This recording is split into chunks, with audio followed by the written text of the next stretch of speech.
gözlerim ağlasın ağlasın. Söyün kıyzım bir vefa sen bir baktın olsun. Men ağlarım ömrümü sen bir yüzün olsun. Vah sen bir yüzün olsun. Of of gözlerim ağlasın ağlasın. Söyün kıyzım bir vefa sen bir baktın olsun. Men ağlarım ömrümü sen bir yüzün olsun. Sen bir yüzün olsun. İslesen gidip bilersin hana dört tarafın açık, sonra iza dolanmavun ömürlük yolun yapıp seni şeyle süyeken bahanalar gözleyedin. Mena savaşmanı isleyenin hemen bilyedim. Menden karışma indik ne yazga ne cana. Seni küysesemem çıdarım duydurmornam sana.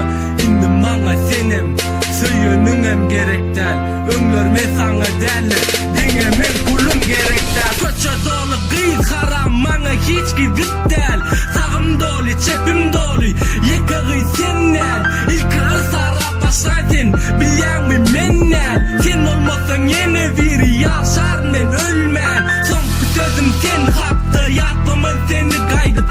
Sonum karışmağın ökünüp yalaraydım deyip. Senden taşa şanımı der söyönümü ökünen. Inana yazdım den gelyenler yürüktön dökülen. Naletler olsun, naletler olsun. Donan yüreğim eretme, su olsuna dursun. Bana hasreti dözel sen yekelliği yenerin mi? Diri olsan bilip koy. Men üçün ölen sen, enlisin men üçün bilgin.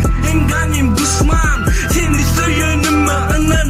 Müngezek ettim puşman, yollar bizim mün ilanam. Duşurmağını İslam ok, seni alıp binamızı. İnni görmek İslam ok. Dinle sen canın mı dost, baktımın karası. Derdimizden eken, menne de yürek yaralı. Yüz keşfini del, yüreğim yüreğini haladı. Meni taşlap gidip okuyuz, pullini sayladı. Yergice gözün yaşaktı, onu da durman. Söygüdün yanan mı sen deyip yüzüme vurmam.